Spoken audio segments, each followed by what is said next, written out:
আজকের রেসিপি তেঁতুল দিয়ে দারুণ স্বাদের মূলো গাজর মটরশুঁটির চাটনি। আমি মূলো গাজর সব ছোট ছোট করে বানিয়ে নিয়েছি, তেঁতুলও নিয়েছি, মটরশুঁটিও নিয়েছি। এবার আমি জলে দিয়ে দিলাম, এবার সিদ্ধ করে নেব। খুব অল্প টাইম সিদ্ধ করব।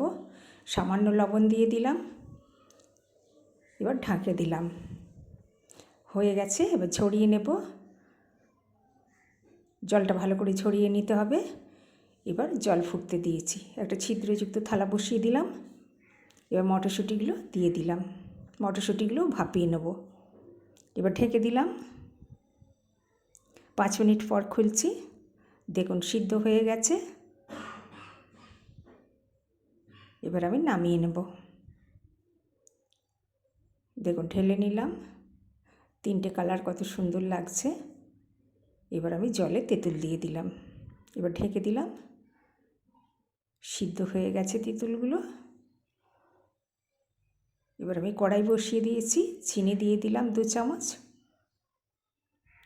জল দিলাম পরিমাণ মতো। তেঁতুলের পেস্টটা আমি করে নেব। একটু নাড়িয়ে দিলাম সিরাপটা। এবার একটু তেঁতুলের পেস্টটা জল দিয়ে ভালো করে মেখে নেব। এবার সিরাপে তেজপাতার লবঙ্গ দিয়ে দিলাম। এবার মূলো গাজর আর মটরশুঁটি ঢেলে দিলাম, এবার নেড়ে দিলাম। দেখুন কত সুন্দর কালারটা এসছে। এবার বিট লবণ ছড়িয়ে দিলাম, আবার নেড়ে দেব। দারুণ টেস্ট।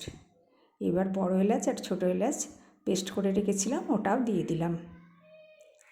এবার নেড়ে দেবো ভালো করে। দেখুন ফুটে উঠেছে, আবার ভালো করে নেড়ে দিচ্ছি। এবার তেঁতুলের পেস্টটা ছেঁকে দিয়ে দিচ্ছি, বীজগুলো দিচ্ছি না, ওই জন্য ছেঁকে নিলাম।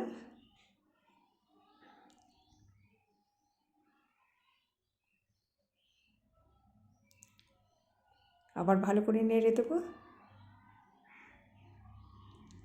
দারুণ টেস্ট। পোলাও বিরিয়ানিতে পাতে থাকলে আর সালাডের প্রয়োজন হবে না। এবার একটু মিট মশলা ছড়িয়ে দিলাম ওপর থেকে, একটু ঢেকে রাখলাম। দেখুন হয়ে গেছে আমার মূলো গাজর মটরশুঁটির চাটনি। একটু নেড়ে দেবো।